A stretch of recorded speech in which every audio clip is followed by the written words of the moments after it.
बीजापुर जिला मुख्यालय से लगे चिन्ना कोडेपाल बालक आवासीय स्कूल के 400 बच्चे अव्यवस्थाओं के बीच रह रहे हैं। स्कूल में बने 24 शौचालयों में से 3 शौचालय ही खुले हैं।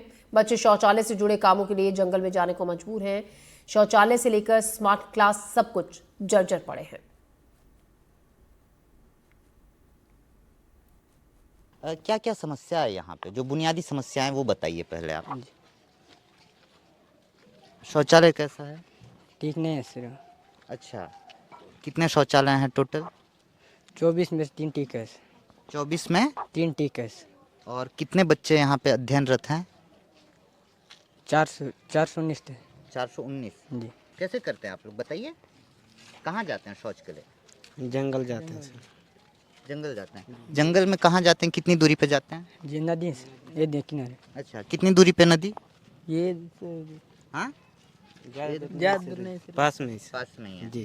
खतरा रहता है नहीं रहता है? छोटे रहता छोटे बच्चे रहता है सर। रहता है। जी। अच्छा, इसके अलावा हम क्लासरूम देख रहे थे, उनकी स्थिति भी बहुत खराब है। जी। हाँ जी सर।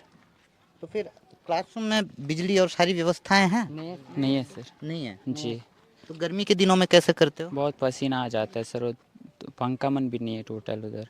अच्छा। खराब हो गया है। अच्छा, जी। और मैं देख रहा था आप लोगों का जो सभा कक्ष है पीछे, वहाँ व्हाइट कलर का एक बोर्ड लगा हुआ है, उसको क्या कहते हैं कुछ पता है? पता है आपको? एक व्हाइट कलर का बोर्ड लगा हुआ है। नहीं सर। नहीं पता? वो स्मार्ट क्लासरूम का बोर्ड है, स्मार्ट क्लास बोर्ड है वो कभी चला है? स्टार्ट हुआ है? नहीं सर, नहीं हुआ है। नहीं हुआ सर। बेटा टॉयलेट मन खराब है। 1-2 है सर। हाँ, तो आप लोग तो 400 लोग हैं, आप कहाँ जाते हो टॉयलेट? नदी। नदी जाते हो? जी। आपको तैरना आता है? नहीं। नहीं आता है। जी। बारिश के दिनों में कैसा करते हो? जब पानी गिरता है, बारिश होता है, तब कैसा करते हो बेटा? कहाँ जाते हो? पहले टॉयलेट कर लेते हैं। पहले टॉयलेट कर लेते हो? कहाँ जी। पे? यहीं पे टॉयलेट पे? जी। कि नदी जाते हो तब भी? टॉयलेट जाते हैं आधे दिन। आधे जन। बाकी सब बच्चे तो नहीं जा पाते होंगे? जाते हैं कोई कोई। जाते हैं कोई कोई। जी। अच्छा, तो ये जो आप लोगों के रूम्स हैं जहाँ पे आप लोग सोते हैं, उनकी क्या स्थिति है? क्या स्थिति है? रूम की कैसा है? थोड़ा सा स्थिति ठीक है सर। पंखा वंखा सब ठीक है, ठीक चलता है। ठीक चलता है। जी।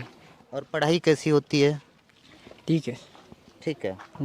अच्छा, 2008-9 से लेकर अब तक इस बम्बू स्ट्रक्चर को पक्के भवन के रूप में तैयार नहीं किया गया है। लिहाजा एक बड़ी घटना उस वक्त घटी थी जिसमें 5 साल की एक मासूम बच्ची की दर्दनाक मौत हो गई। उसके बाद सरकार ने कहा कि हम बहुत जल्द जो है बम्बू स्ट्रक्चर से तैयार इन पोटा केबिनों के लिए एक पक्के भवन का निर्माण जरूर करेंगे।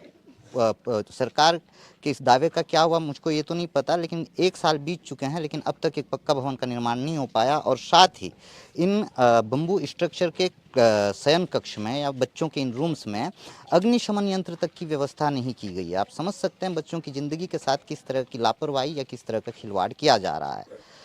तो ये पूरी एक रिपोर्ट है जिसे देख आप सहज ही अंदाज़ा लगा सकते हैं कि आदिवासी बाहुल्य इलाके में आदिवासियों को बेहतर शिक्षा देने के नाम पर हमारी सरकारें, हमारा सिस्टम इनकी ज़िंदगी और इनके भविष्य के साथ कैसा खिलवाड़ कर रही है। NDTV के लिए मुकेश चंद्राकर की रिपोर्ट, बीजापुर। ये अधिकतर पोटा कैबिन में ये समस्या है कि जो शौचालय है उनकी हालत अब बहुत ख़राब हो गई है।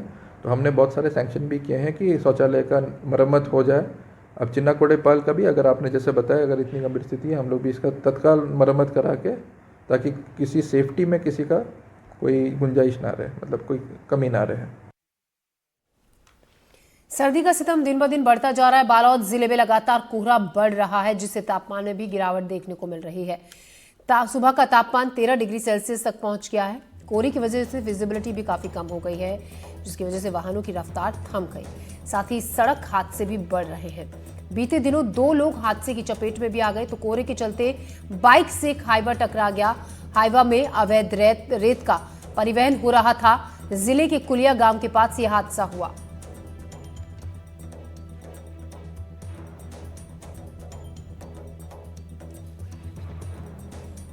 टक्कर लगने से 2 लोगों की हालत गंभीर हो गई है। गंभीर हालत है 2 लोगों की। कोहरे के चलते बाइक से एक हाईवा टकरा गया।